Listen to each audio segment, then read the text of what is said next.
Gazing up into the night, one should be overwhelmed by the sheer darkness of the sky, an expansive void with nothing to focus the eye on aside from the silver body of the moon. And yet, there is no inky sea to remain unseen. We have near limitless points in the heavens which loudly present themselves to man. These points, the stars, have served roles in almost every culture. Often their stories connect to some explanation of the natural phenomena we see on Earth. This fascination with the cosmos has gripped mankind for as long as we could think, and while we thought more, advanced farther, and embraced new ideas, the watchers in the sky remained ever present, seemingly unchanging. Eventually man stopped using the stars to explain their world, and sought to understand the stars to further grow their own ever-expanding realm. And while the understanding of stars increases, the night skies continue to grow dimmer, a manifestation of our ever-improving technology and an irony that should be lost on no one.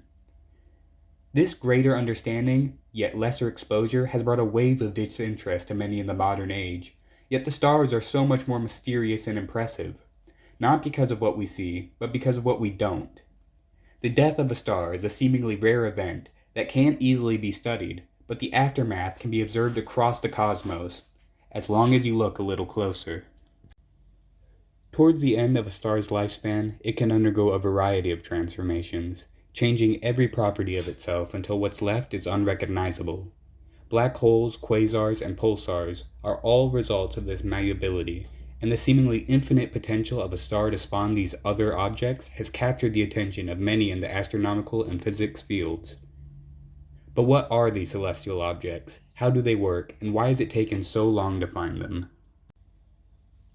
In the past several decades, telescope technology has improved to an indescribable degree, letting astronomers pierce into and view the cosmos in all its layers of the electromagnetic spectrum. In using such, they have been able to view previously unseen wonders. During the 1950s, radio astronomy was becoming increasingly relied upon to scan space, as the high-frequency energy of stars, which gives us visible light and damaging radiation, can only travel so far before dispersing and becoming undetectable. Yet the radio waves produced in abundance by the stars could travel far longer and be picked up much clearer by radio-sensitive instruments. Scanning for galaxies by astronomers in the late 50s revealed anomalous radio sources characterized by their lack of visible source, yet relatively powerful energy output, and they were referred to as quasi-stellar objects, later shortened to quasars. It wasn't until 1962 when a visible source for a quasar was discovered by John Bolton, and using radio waves, the chemical makeup of the object, dubbed C3273, was able to be determined. This sparked a sort of quasar revolution, with ever-increasing discoveries pushing our understanding of what they were, that being space dust. More specifically, space dust surrounding the supermassive black hole in the center of galaxies. When enough dust and other space stuff is present around the central black holes of distant galaxies, they succumb to the sheer gravitational force and accelerate towards the core.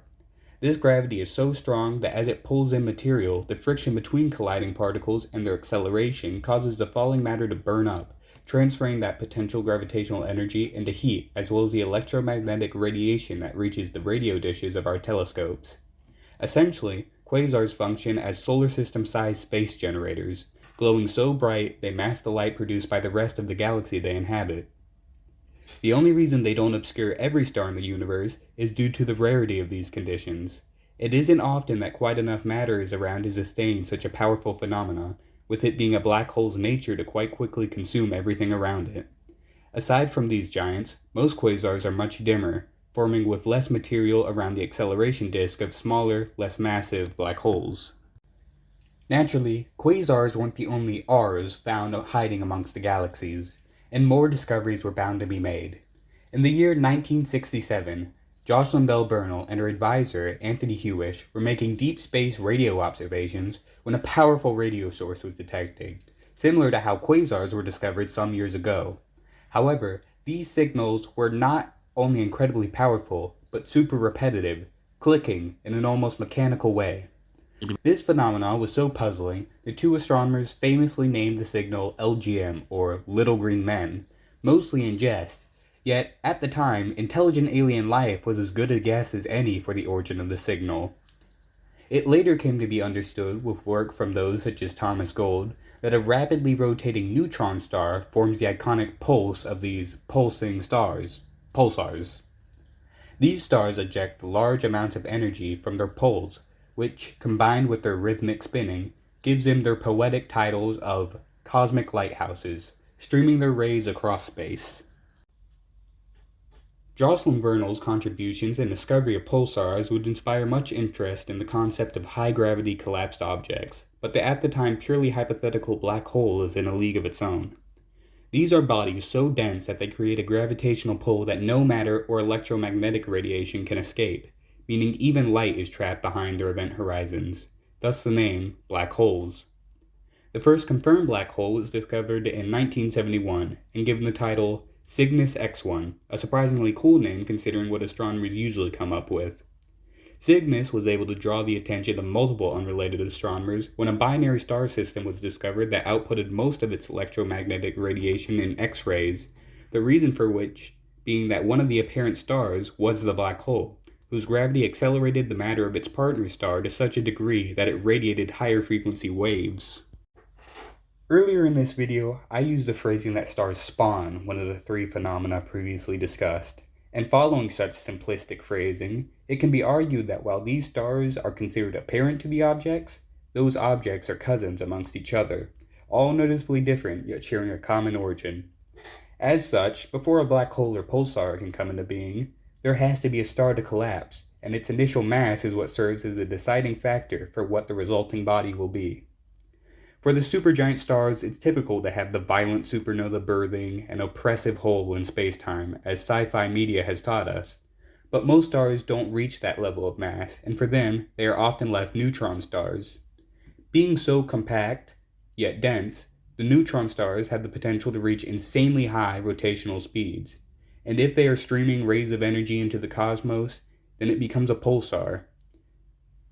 Quasars are slightly more complicated, as they do not necessarily directly result from the death of the star. They are the heated dust in the acceleration disk of the black hole they surround, a separate phenomena even if it requires the incredible gravity of said black hole to occur. If any one idea is to be taken away from this video, it is most likely that space is weird. But ideally, it would be that there are fascinating things which lie just beyond the human realm, and the only way to be able to appreciate this untapped beauty is to expand our world beyond a mere planet. Without mankind's insatiable lust for knowledge, we as a species would not have come to dominate our little blue speck, and it should be strived to continue this progress. With determination, proper knowledge, and a lot of luck, our species will continue its advance in the cosmos, and hopefully, someday soon, it will be there in more than spirit.